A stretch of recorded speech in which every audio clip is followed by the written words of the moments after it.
Define parameters of program. Olá, eu sou Márcio Araújo, voz do Cristóbal Cris Rios.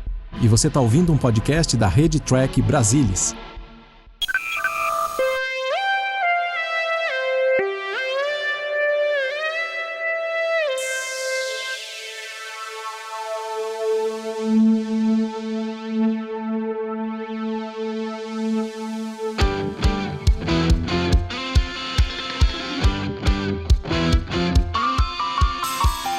Olá você, seja muito bem-vindo a mais uma edição do Cérebro de Spock. Eu sou o Bruno Bombrol e sentado comigo para debater mais um episódio dessa vez bom da série clássica. Temos série clássica. Temos ele, o indomável, o glorioso, o imponente, o fantasmagórico, o terrível, o amante, o sedutor, Leandro Magalhães.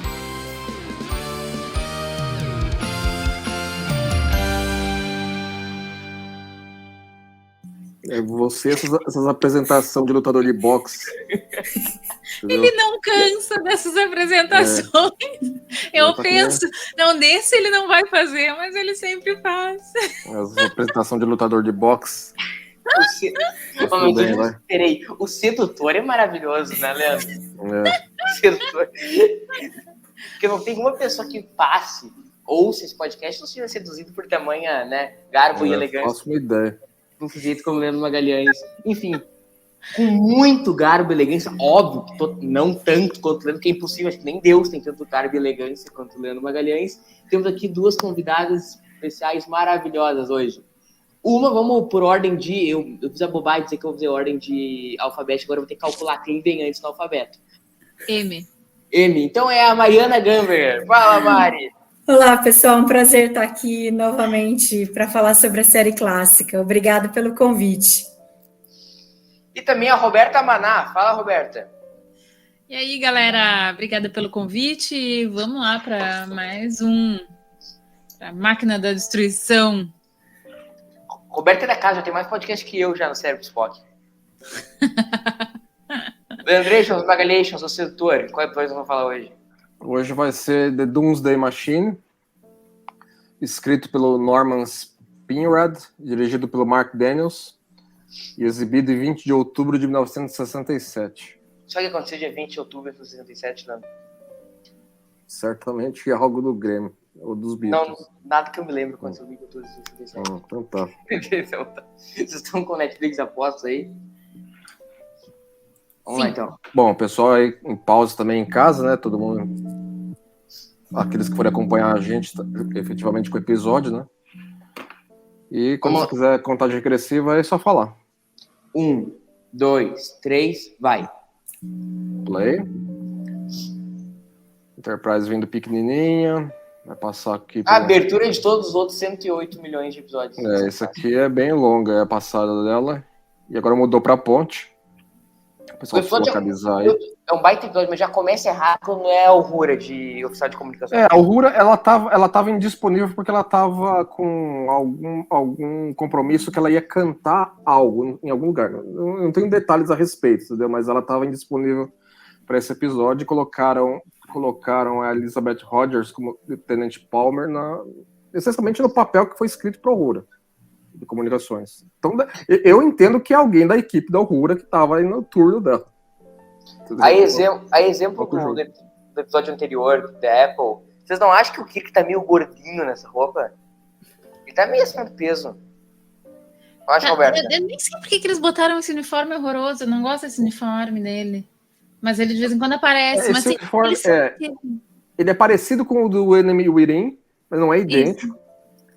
Não é idêntico. Ele acho que ele estava em The Apple também, né, Murilo? Isso, que é uma coisa que faz super sentido, a pessoa descer num grupo avançado com uma túnica. Não, mas okay. Melhor do que isso é aquele cara que passou lá no início de vermelho, que ele estava lá de...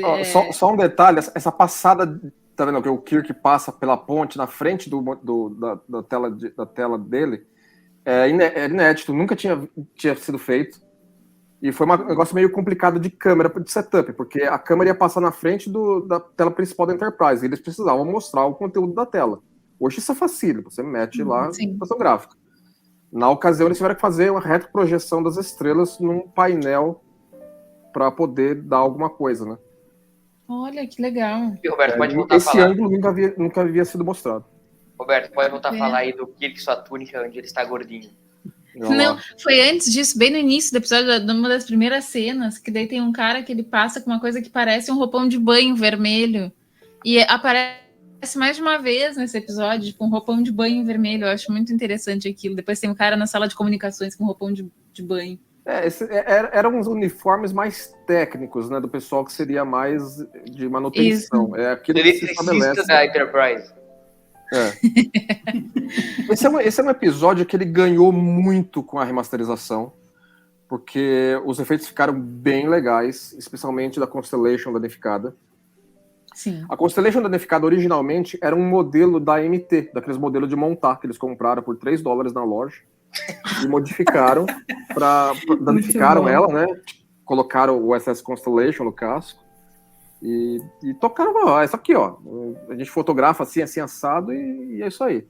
E O por modelo isso, do Doomsday Machine é uma daquelas birutas de aeroporto, aqueles negócios, parece um corredor de café longo.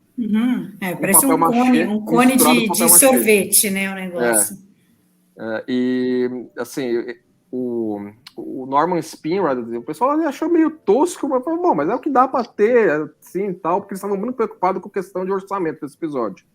por incrível que pareça, é um episódio que não estourou o orçamento. Não estourou o orçamento, assim, eles deram um bônus pro Mark Daniels, falaram assim, ó, faz em 5 dias, tu ganha aqui um quinhentão.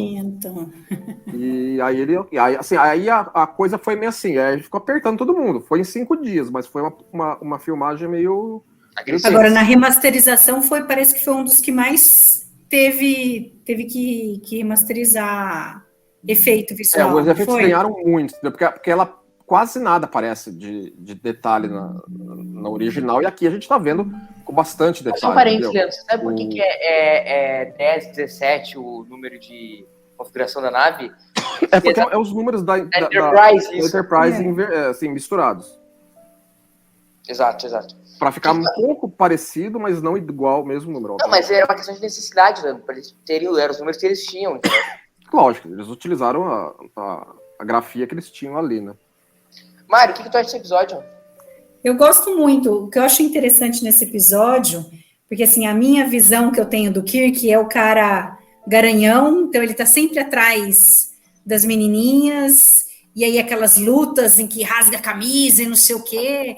E eu acho que nesse episódio mostra o Kirk da visão que acho que a maior parte das pessoas tem, né? Que é um capitão muito bom, que cuida da sua tripulação, que tem visão.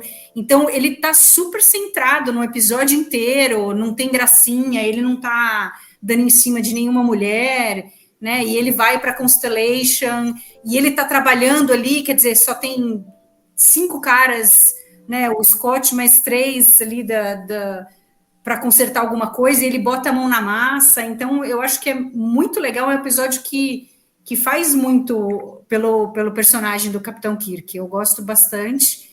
E tem a parte toda do Spock, que depois, com certeza, na hora que forem acontecendo as cenas, a gente vai falar como que ele age ali com o Decker, né? Ele sabe que o Decker está errado, mas ele também sabe que ele não pode passar por cima das regras da federação, mas a hora que ele teve oportunidade, que abriu a brecha, sentou a bucha, né? E aí retomou o comando. Então, eu acho esse episódio muito interessante. E fora o Decker, né? Toda a loucura dele, o que ele passou ali, como eles vão encontrá-lo agora, totalmente fora de si por ter... Né, ele tomou a decisão de jogar os 400 tripulantes para o planeta, e aí vem a máquina de destruição e simplesmente destrói o planeta com todo mundo, né?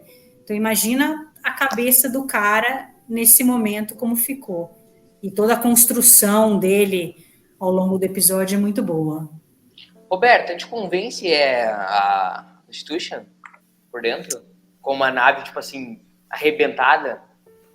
Me convence como... Na verdade, assim, para mim, a impressão que eu tenho, tá? Eu não sei os detalhes da produção, mas assim, a impressão que eu tenho foi de que eles pegaram os cenários da Enterprise e aí botaram, tipo, uns tubos, assim.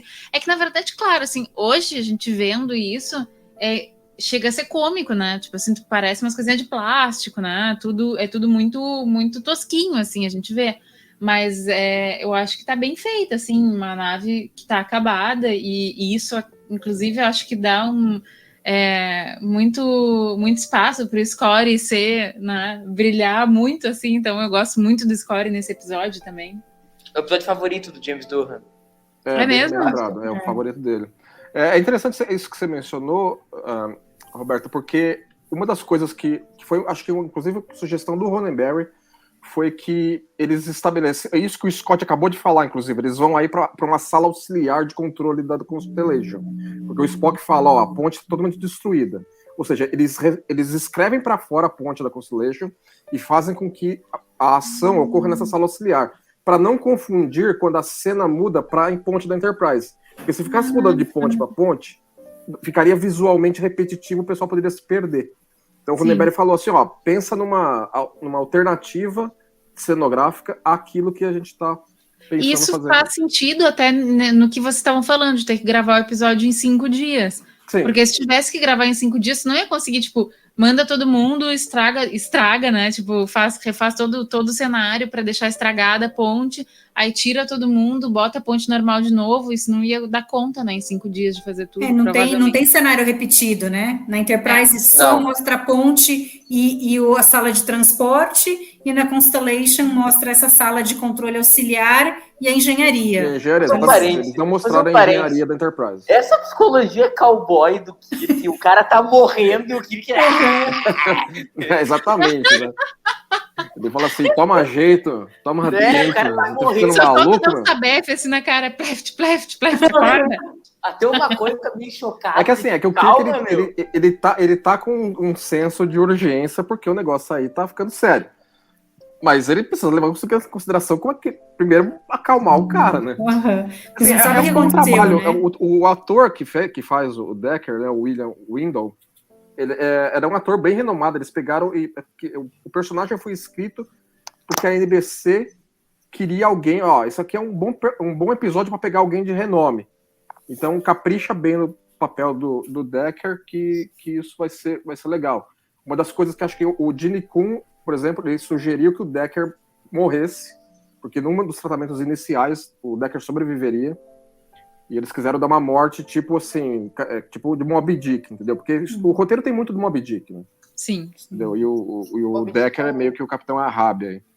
Então eles capricharam no papel para o William Windle. Agora, o escritor, o Spinrad, na realidade, ele queria um outro ator, né? O Robert Ryan. Era pra ser um outro ator. E aí ele não estava disponível, ele tinha outros... E ele gostava muito de Star Trek, o Robert Ryan.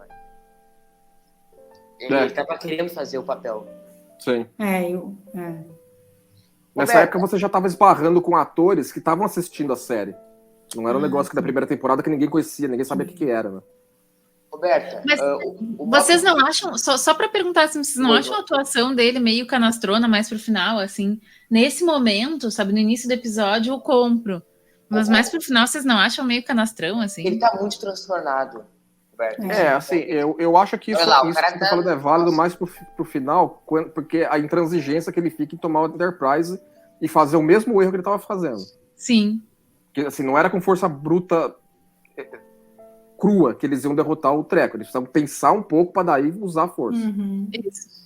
Roberto, e no fim, na realidade, ele teve uma excelente ideia, mas ele foi louco kamikaze, né? Porque se ele tivesse parado para, por exemplo, dizer o que ele pensava e falasse para o Spock, era muito possível que eles achassem essa solução já de primeira, de mandar a Constellation e explodir dentro, né? Mas eu acho que faz sentido. Ele estava num transtorno pós-traumático. Ele perdeu 400 tripulantes, entendeu? Ele não estava em raciocínio perfeito. Mas para mim, assim, toda a questão do episódio é que ele não estava mais disposto. Porque, assim, a verdade é que todo mundo fala, né? Todo mundo fala, não, mas enfim, né? Às vezes a gente ouve falar, né? Que, tipo assim, para a pessoa cometer suicídio, ela tem que ter um nível de coragem e também de desistência, né? Então, eu acho que ele não queria lidar com o trauma e a forma, entre aspas, muito entre aspas, tá mais fácil disso era se matar, só que a primeira forma dele se matar era levar outras 400 pessoas junto, para se livrar do trauma das primeiras 400 que ele matou. Mas acho que era sempre nesse sentido, sabe? Tipo assim, como eu não quero ter que lidar com isso que tá me acontecendo, ou que aconteceu, eu vou terminar com tudo. No lance da túnica ali do Kirk, de novo, outro negócio que não faz sentido aqui, assim, vamos abordar uma nave, a deriva, que acabou de muita gente morrer, mas vamos de túnica. Eu também me chamou ele atenção. tava de serviço aquele dia lá na túnica. Eu falei, ó, vou usar isso aqui, ok. Era pra ser um dia tranquilão, mas eles tinham que encontrar treta séria, né? Então tá bom, né? Não dá pra trocar de roupa agora, né? Então vai. Mas eu ia perguntar pra vocês o seguinte, Moby Dick é um elemento que aparece muito em Star Trek, que aparece nesse episódio, a gente vai ter revisitado ele em Eredican, em Primeiro Contato. Exato. Como é que vocês veem a introdução desse elemento? Você acha que ficou algo muito batido ao longo dos anos? Eu vou ter que confessar que eu nem fiz a ligação, né? Eu só lendo sobre que eu falei, ó, ok, faz sentido, mas não fiz essa ligação e nem o ator, né? O William Windom também, ele depois, lendo um artigo que ele fez a ligação também de que o personagem dele tinha tudo a ver com o Ahab, né? Então é interessante que ele também não sentiu isso, mas eu acho que a atuação dele foi muito boa, foi condizente com o que eles queriam mostrar ali do personagem. Momento filosofando com o Capitão Kirk. Nesse aspecto, eu acho que assim, isso combina com o fato de que das estilos de Star Trek como um todo tem muito a ver com o Capitão Horatio Hornblower da literatura britânica do século XIX, que é aquele capitão da Marinha Real Britânica da do início da Era Vitoriana, do final do 18, início do 19, né? Que é a Era do Descobrimento, que é com um navio sozinho no meio do Pacífico, descobrindo ilha, e o cara tendo aquelas aventuras. Star Trek tem muito disso. O próprio Kirk tem um pouco do Horácio Hornblower. Entendeu? Então combina com esse mote de Moby Dick também, por essa vaia. O lance aqui, Leandro, foi a introdução da família Decker em Star Trek, né? Sim, bem lembrado, né? Porque ele é o pai do Capitão Decker, que a gente vai ver em The Motion Picture, né? O que é o Matt Decker é mais imbecil ou o Will Decker é mais panaca? Não, é que nós estamos vendo ele aí atipicamente da carreira dele, vai. A gente não tem. O pior dele, poderia né? Aparecer, o cara poderia aparecer em Strange New Worlds, vai. Vamos colocar ele em Strange New Worlds, aparecer lá. Seu parceiro. Entendeu? Então, eu só queria fazer uma observação aqui que eu achei. Ah lá, muito... essa roupa lá, Roberta. Essa roupa do cara que é um roupão. Um macacão de técnico aí. Mas na cena anterior, ali, quando o Kirk estava na nave ainda falando lá, né, eu achei muito legal, assim, como eles usavam a iluminação para dar uma dramaticidade, assim. Sim, então a gente via, assim, o Kirk falando e só os olhos dele, né, ele bem sério, assim, né, falando e só os olhos iluminados. Então ali naquela nave tá muito legal, assim, essa parte da iluminação. Dessa muito parte, antigo. É interessante você mencionar, Roberta, porque acho que eu não sei se foi dessa cena, mas a cena em que o Kirk fica sabendo ele vê o Decker se sacrificar, também tem uma iluminação nessa questão dos olhos. E o diretor, né, o Mark Daniels e o Finneran, que é o diretor de fotografia, estavam discutindo opções, e quem deu a sugestão que matou a charada foi o Shatner. Ele que falou assim, ó, prende mais nos olhos, entendeu? Porque eles estavam em dúvida se mostrava de cima, de baixo, dos lados. Ele falou assim, ó, pega mais no close, entendeu? Que aí ele se engajou em querer mostrar o Kirk nesse modo mais tenso. Em relação ao trabalho que o Shatner tem nesse episódio, ao mesmo tempo, tem os Shatnerismos que, assim, durante a filmagem, o Shatner ficou com um lápis anotando quantas falas ele tinha, quantas falas o Nimoy tinha. Ele não queria ficar sem menos de fala. Mas era um momento da carreira dele que ele estava se divorciando, em um divórcio tenso. Ele estava... O Mark Daniels com uma puta numa pressa. O Nimoy vindo de ter sido nomeado ao Emmy. Ele já ficou com dor de cotovelo, aquela disso. Então juntou um monte de coisa ali. Entendeu? Então, às vezes, um pouco da atuação que o Shatner tem nesse episódio veio toda essa tensão acumulada. Que talvez tenha funcionado um pouco para o lado positivo. Sim. Todo mundo caindo pro lado. Embora eles falaram que fizeram uns cortes, né? Ele fez uns cortes nas falas do Spock, que daí Fez. eles tiveram que rebolar lá para o negócio não ficar esquisito, né? Pra poder fazer sentido. Para fazer sentido. Né? Gente, o cara tá disposto a tornar o episódio ruim, ou pelo menos que faça. Né, ele que quer seja truncar menos... o episódio, mas ele não quer ter menos fala. É mega de ator, normal. Não é normal, gente. Precisaria de um psicólogo. Eles precisariam de uma conselheira Diana Troy lá pra. A Roberta, eu tô conversando com a Roberta às 20 pessoas, já receitou psicólogo pra umas 4, 5 pessoas já. A verdade é que todo mundo merecia um psicólogo na vida, né? Então, é isso. É legal que em Star Trek Continuous, eles colocam. É ali que tem eles têm a ideia de colocar uma conselheira da nave. Não sei se vocês assistiram Continuous já. Não. Mas não lembro de nada. Assiste Star Trek Continuous. Star Trek Continuous é fantástico. Tá numa liga própria de fan-filme. Star Trek Continuous é um negócio assustador de igual à série original. É que eu sei E eles colocam uma conselheira na nave. Ô, Leandro, eu sei que tu gosta muito de Axanar também, né? Axanar... O que os caras fizeram com o meu chapa Garth of Izar? Lá não se faz. Praga. Axanar vai se ferrar você, seu Axanar. O Leandro tem muito ódio dos caras de Axanar, eu gosto de provocar. Ó, essa parte aí, ó, assim, é uma coisa curiosa de considerar que assim, eles tiveram cuidado de fazer com que o Decker fosse Comodoro. Ou seja, ele pode dar carteirada no Spock e no Kirk. Sim. Pra daí ter essa situação aí que ele falou, ó, eu vou tomar comando aqui da nave, E o que seria nem o você nem Comodoro? o Kirk tem pra dar Um palpite. especialista em frota estelar, quem seria Comodoro?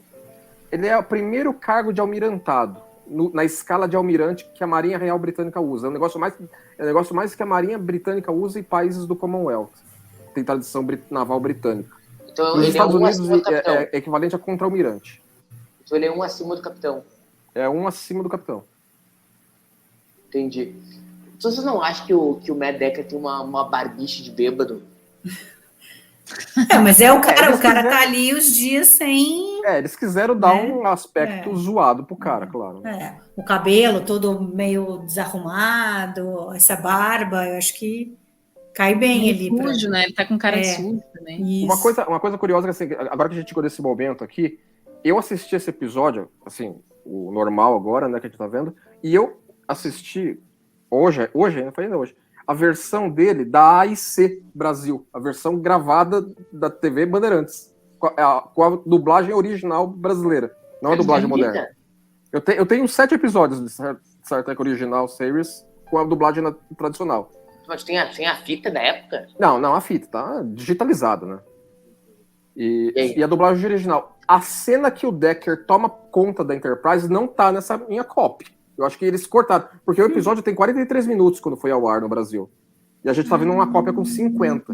Coisa brilhante, né? Tirar uma cena que se tu não vê, tu não entende o episódio. Foi brilhante. Mas as versões que iam para o ar em televisão aberta, normalmente elas tinham os cortes. As versões do Netflix, é surreal cortar essa cena. Muda o sentido. Pelo que eu tô vendo, são cortes aleatórios, né? Eles deviam jogar os caras pegavam, vamos cortar isso, ok, vai pro ar. Dá pra entender, tu que viu o episódio, dá pra entender o episódio? Fica estranho, entendeu? Porque de repente o cara aparece no comando, você tem que assumir que o cara tá no comando. O cara tá comando. Que louco, né? Entendeu? Mas ok, né? Essa parte, ó, justamente essa cena aí que o... Agora, eu tenho uma pergunta, assim, que foi uma coisa que me chamou muito a atenção. Um comandante, ou sei lá, né, quem seja que esteja no comando de uma nave, será que não tem nada que diga que a pessoa não pode fazer coisas suicidas, que ele não pode, tipo, botar a nave para dentro do sol? O Spock tira o comando dele, lembra? Mas ele tira o comando depois que eles tiveram mais sorte que juízo, que eles sobreviveram, sabe-se lá como. Porque que aí que tá. Até então ele não tem meio causa bellis pra tirar o cara da cadeira. Então, eu tô tomando comando. Tá, mas olha só. Toda a situação está mostrando que é uma causa sem esperança. Tipo assim, eles não vão conseguir atingir esse robô gigante, sabe? Então só isso já seria o suficiente pra pensar, bom, esse cara vai matar todo mundo de novo. É que o Spock primeiro precisa, assim, sei lá, dar corda pro cara se forcar. Assim, é um negócio tenso, né? Se o cara já perdesse a Enterprise se ferrasse logo na primeira, entendeu? Podia acontecer. Poderia. O texto não pede, entendeu? Mas poderia acontecer. Cara, Então, uma assim, coisa.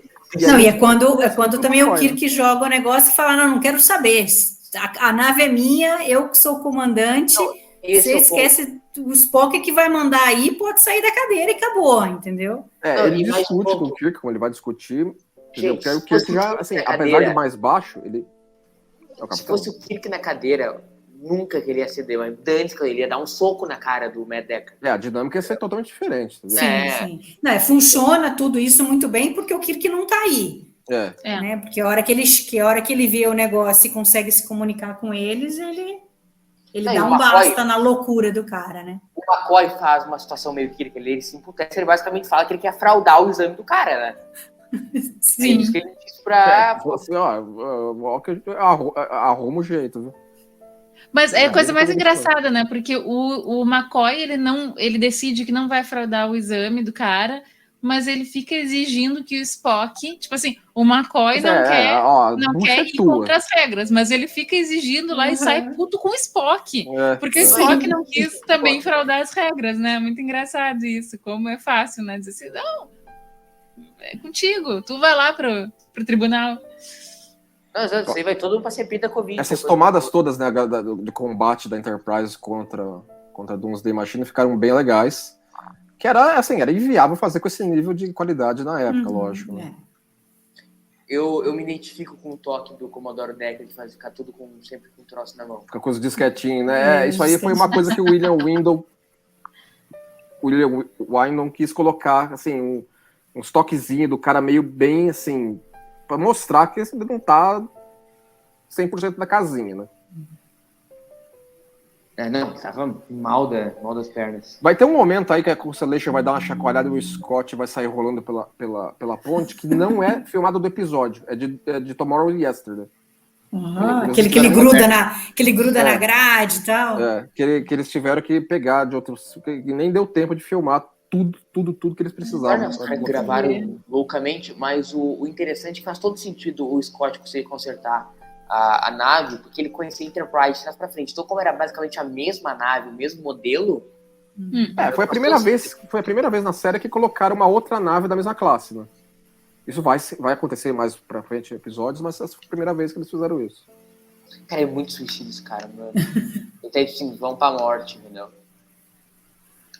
E o Spock só avisando, olha, não vai existir muito. Ele sabe disso. Não, o Spock tá muito cantando vai dar merda, vai, entendeu? Eu gosto dos efeitos de luz, assim, que a luz vai baixando, assim, a luz baixa em 2 segundos. Sim, E aquele troço muito série clássica, né? Todo mundo caindo de pé, né? Saindo rolando. É muito série clássica. Aliás, aí eles já deviam ter inventado cinto de segurança, né? É que é uma piadinha clássica essa, mas você quer uma contra-piadinha a ela? Sabe por que não tem cinto de segurança? Por quê? Você quer ficar com a tua cara pregada no console quando os negócios explodem, mano? Isso faz sentido. Bem pensado. É bom você sair correndo quando o negócio explode. Parece que a Federação não conhece fusível, né? Gente, Então, lá, agora o Kirk já vai ficar puto. Fala assim, que história é essa que esse cara tá esse louco tá fazendo? Vai acabar com a minha nave e eu aqui, meu? Que isso? Ele se parece muito. E esse retardado do Spock na cabeça dele é o Spock que louqueou, né? Claro, Essas passadas da Enterprise contra a Doomsday ficou bem legal também, assim. A textura dela, eles tiveram que obedecer à textura original do modelo original, né? É que eu acho meio estranho. É uma coisa totalmente não anatômica para estar voando no espaço, né? Não faz sentido nenhum, assim. O Spock em outras palavras, cara, vai dar merda, amigão. O que eu acho interessante, como a gente estava comentando do lance do Scott, né? É um episódio grande protagonista do Scott. Ali começa a fama de milagreiro, né, Roberto? Sim.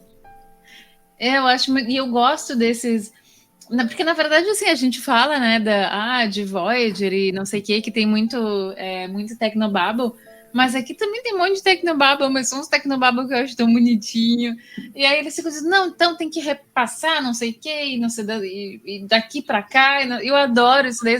Tipo, eu adoro tentar entender. Assim. Não, mas tem uma de Voyager ali, que é uma das poucas vezes que eu vi o Spock desesperado na vida. O Spock mete uma pro Scott. Ele fala, sei lá, mano, inverte a fase aí, que seria uma versão de TOS de...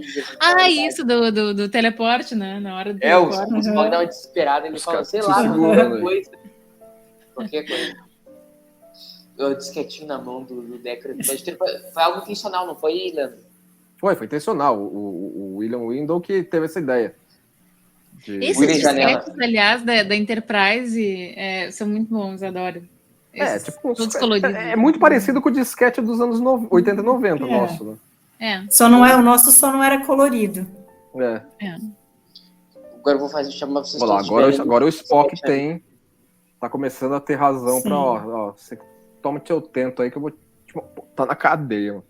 Tanto que aí ele volta para trás, né? Só que daí já é tarde demais. Sim. Eles já não conseguem mais se livrar do retrator. Voltando ao assunto dos disquetes, só pra vocês se sentirem velho, eu nunca ouvi um disquete na vida. Sério?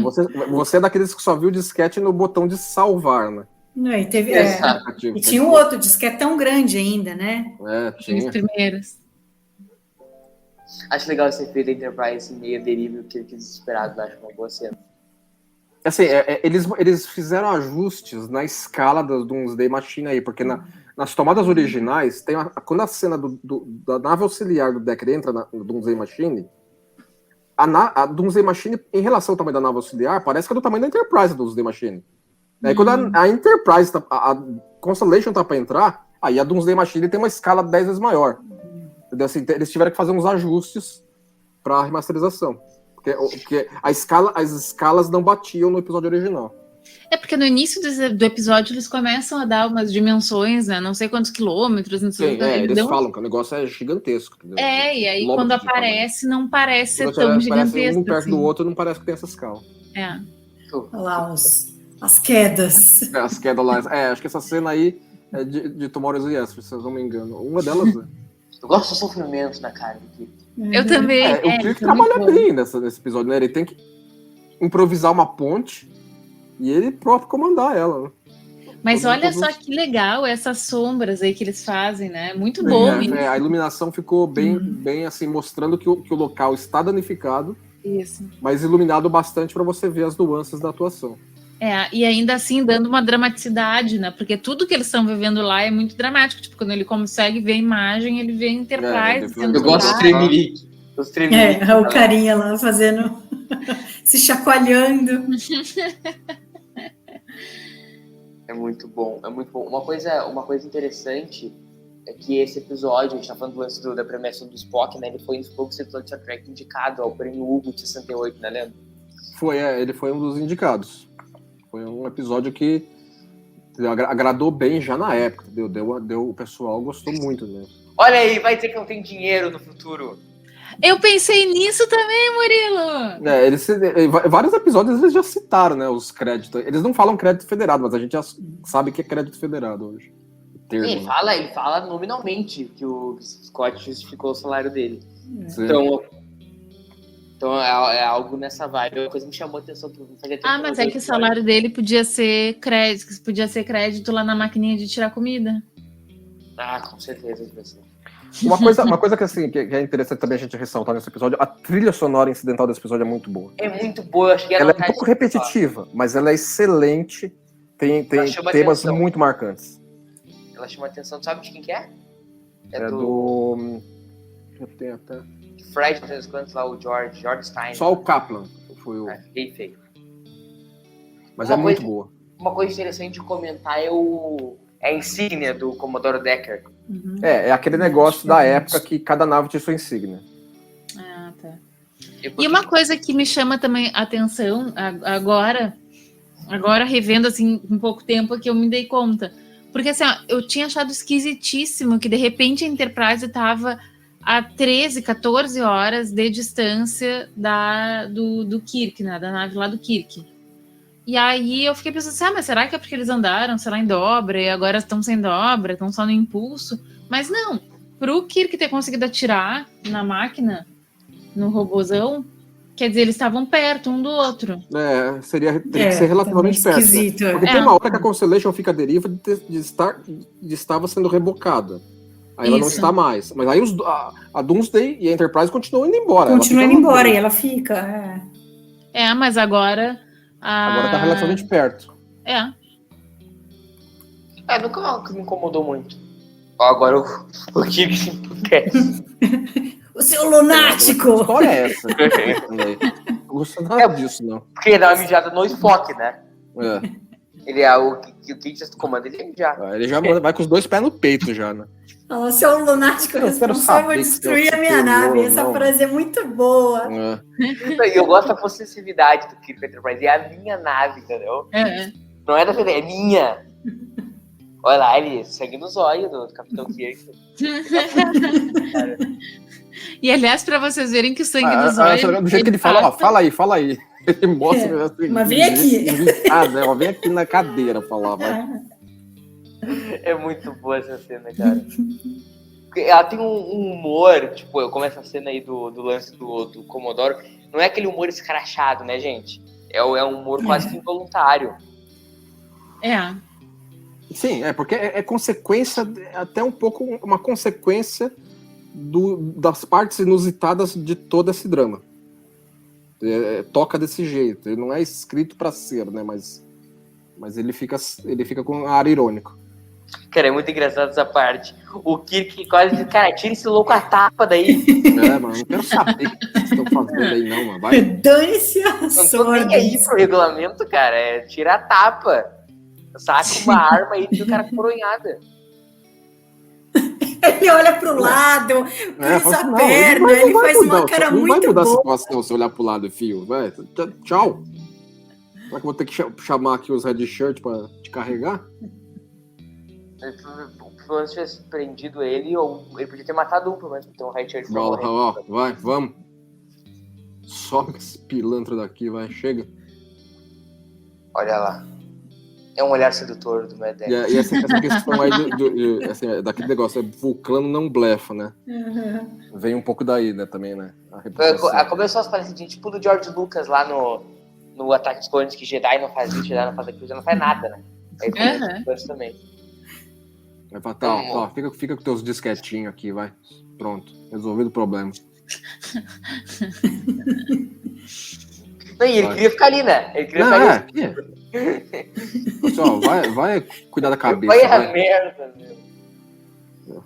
O cara é muito inconveniente, mano. Muito inconveniente. Puta merda. Mas o que a Roberta falou acaba se configurando ali um pouco antes, né? O Spock pode tirar o que ele acaba tirando o regulamento, ele não acaba não fazendo o que ele sugeriu, né? Que o que basicamente sugeriu tirar o cara a tapa. Sim. Uma vez que o Kirk falou, tá falado. Aí não tem conversa. Porque, na verdade, tipo assim, a situação já tinha se dado, claro, já tinha quase morrido. Mesmo... Assim, enquanto eles estavam, tipo, quase sendo presos lá pelo raio trator, ele já poderia ter dito, tu não vai matar toda a galera, porque tu tá malucaço aí. Já tem talvez, e ele também foi desistindo, ele viu que ele não ia conseguir daquele jeito.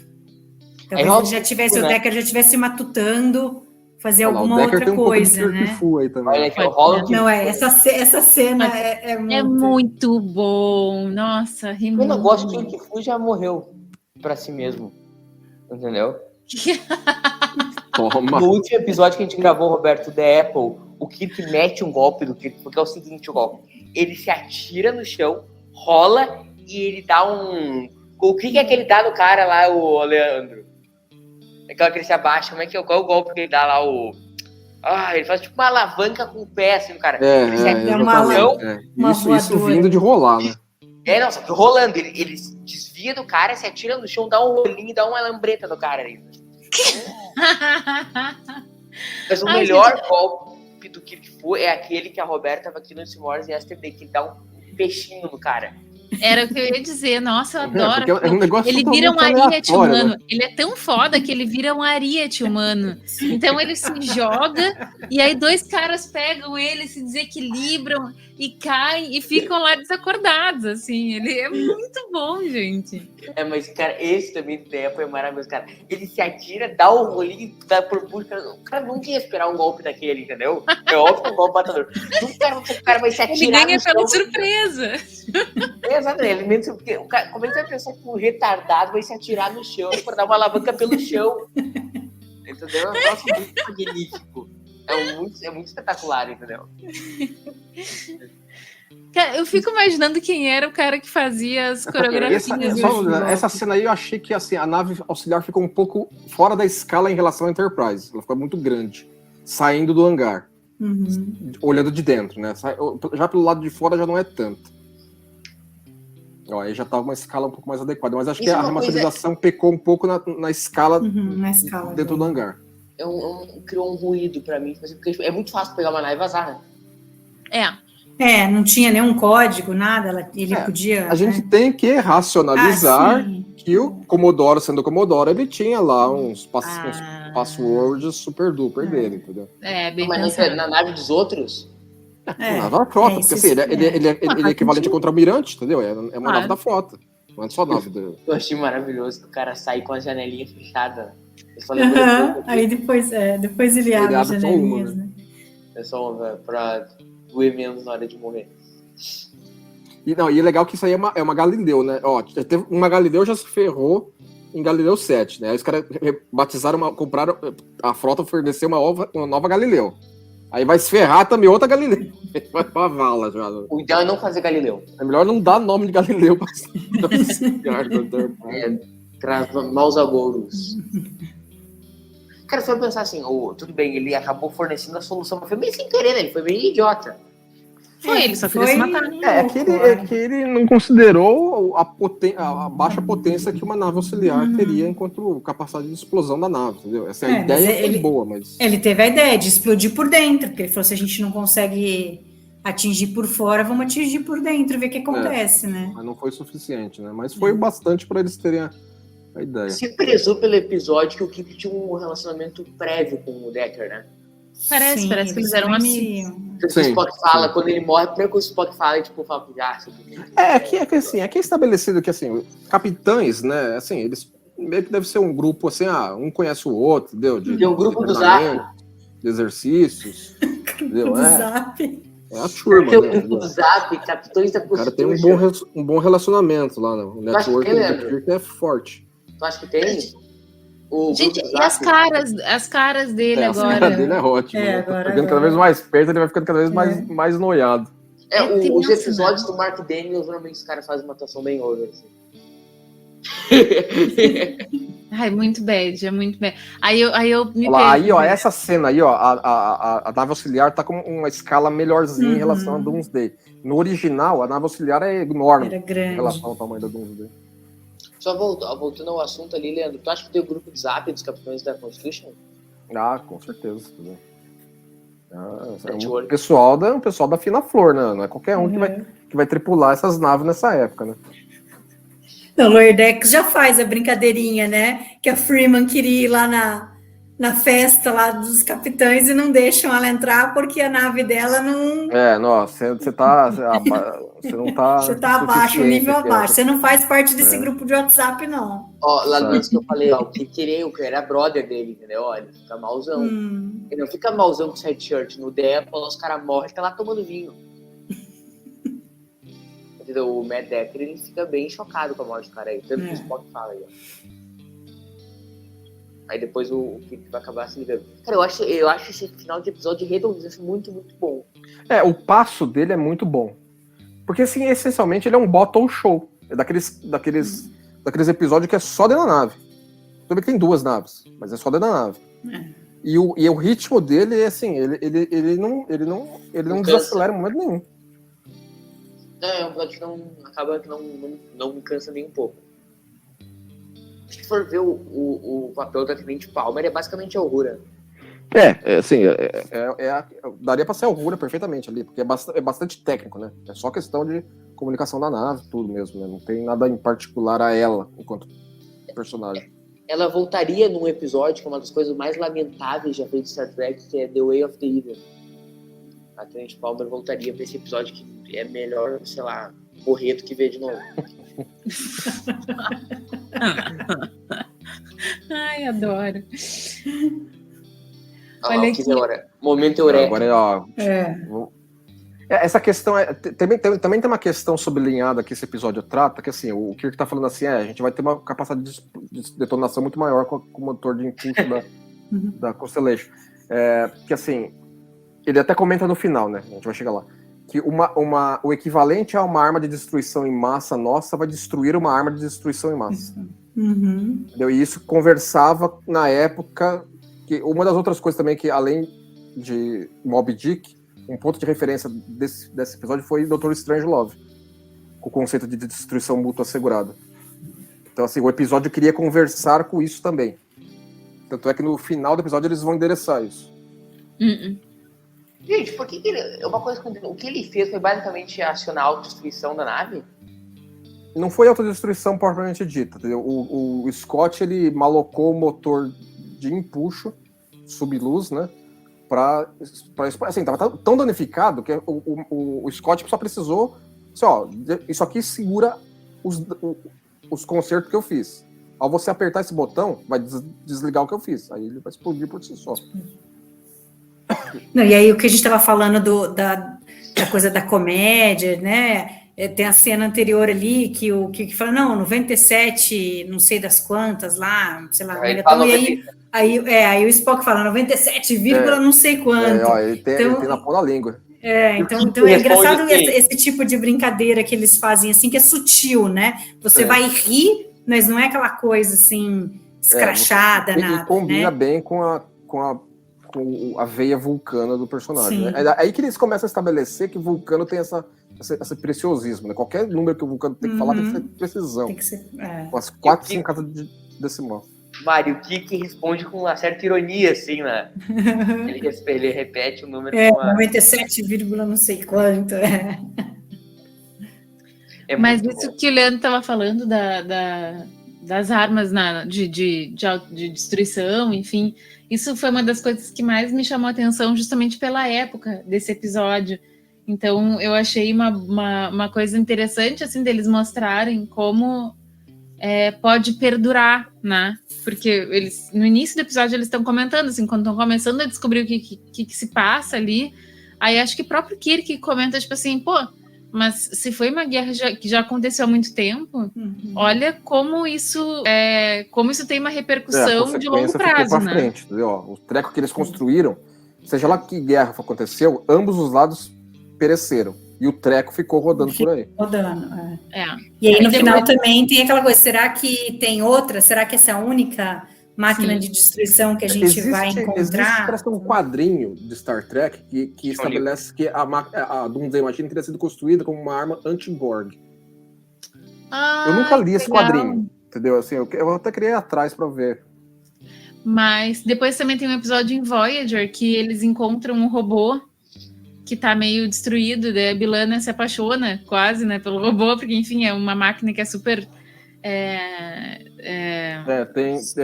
eu tô lembrando desse episódio também. Tem essas tintas.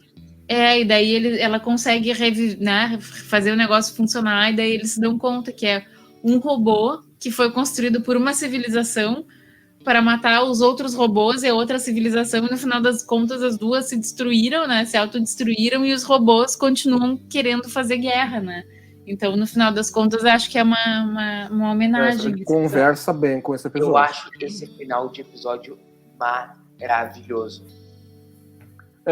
Essa questão de dar piripaque no teleporte quando o Kirk pede o teleporte foi sugestão do Roddenberry para colocar ainda outro contagem regressiva tensa em cima da contagem regressiva tensa. Eu acho uma adrenalina nesse final de episódio. Na hora que eles já dão a dica, né? Não, você vai ter só 30 segundos. Aí o Spock acho que fala, vai ser apertado. Sim. A gente sabia que ia ser no final. E o negócio tá chegando. Com emoção o troço é com emoção. E aí que os caras tacam a trilha sonorazinha bem clássica desse episódio, que é aquela música crescendo intensidade, crescendo tensão. E essas explosãozinhas aí no teleporte. Não, você pensa, cara, é uma puta pressão em cima do Scott. Ele tem, tipo, 30 segundos pra salvar a vida do cara, entendeu? Aham. É um troço muito, muito over. Acho que esse final de episódio é um dos melhores finais de todos, assim.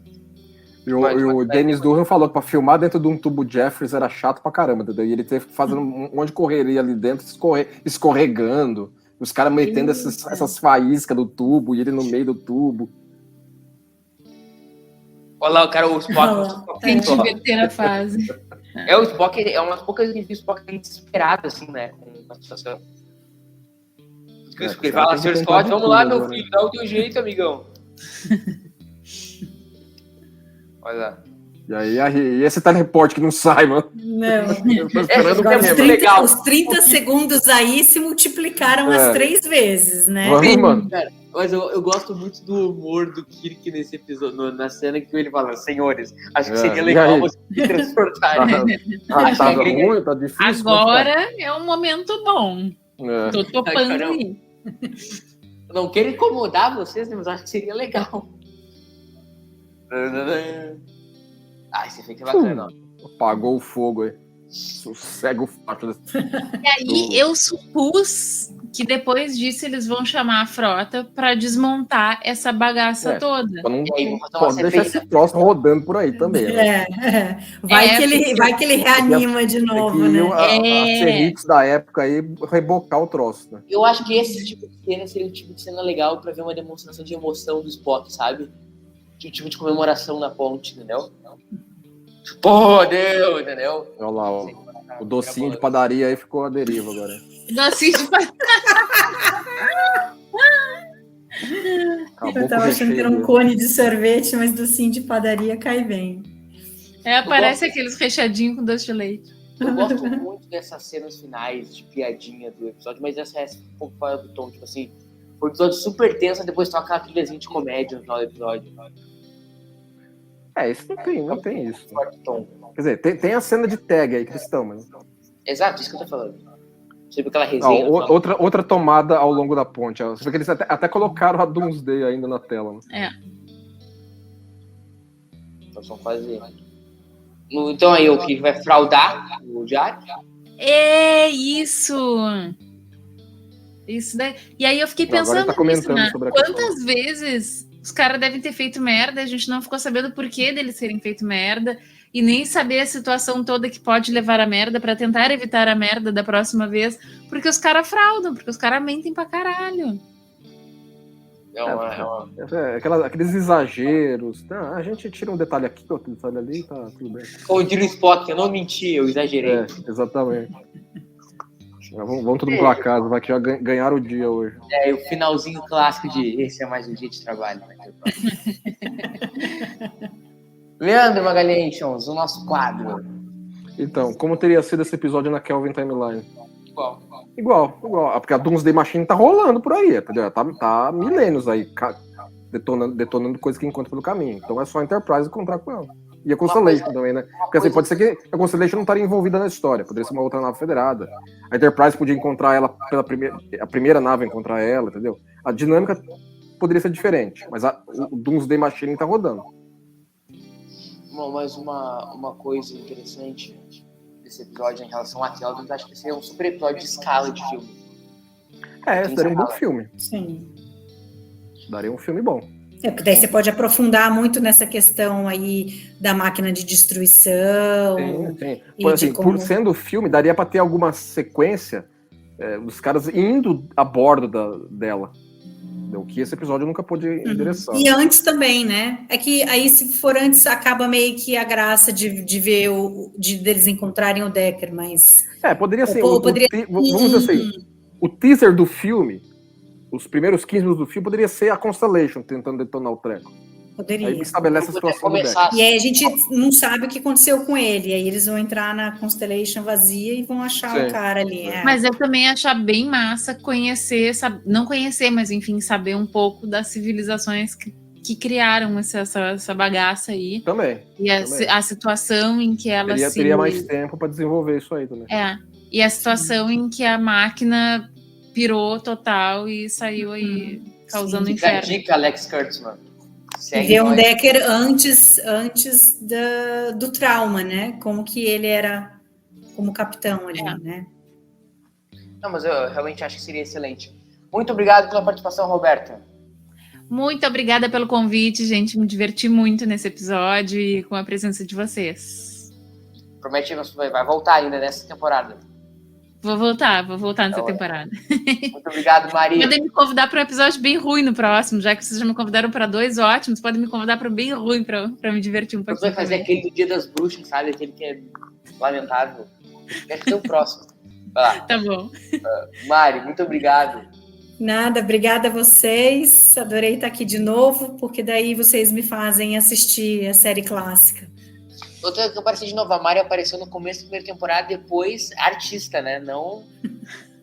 Só que aparecer em... Esse aqui foi um crossover do universo da Rede Trek Brasília de podcast. De né? podcast. Tem É. 3 Verdade. podcasts aqui. Verdade. Mas tem, O evento de crossover nosso. tem mais podcast que gente no TV. Enfim, muito obrigado, meninas. Leandro, qual é o próximo episódio que nós vamos falar? Um que você adora, né? O Catspaw. É ruim. É muito ruim, cara. Eu adoro a paixão do Murilo com os episódios ruins. É um troço ridículo, é ridículo. É um troço lamentável, cara. Assim, é nível primeiro anti-TMD, não se salva nada. Não tem nada que se salve. É pior que a morte. Tá lá em episódio nosso do podcast. Isso é sempre excelente. Aí, já viu isso é ruim? um episódio bom. Não tem como ser ruim, Leandro. Tu que é sedutor, é impossível ser ruim. Mas eu quero dizer que a gente tá descrito lá em Apocalipse. Morrerás e não serás salvo, e aí tu vai ficar no inferno olhando em loop esse episódio. Que é sofrimento. É sofrimento em grande abundância. Enfim, então voltaremos daqui a 14 dias com esse episódio, que você vai ouvir não por causa do episódio ser bom ou ruim, nem por causa do Leandro, porque o Leandro é sedutor, né? Enfim, estaremos voltando daqui a 14 dias com esse episódio. Comente nos comentários aí e nos vemos daqui a 14 dias com esse episódio empolgante. Abraço para vocês e tchau!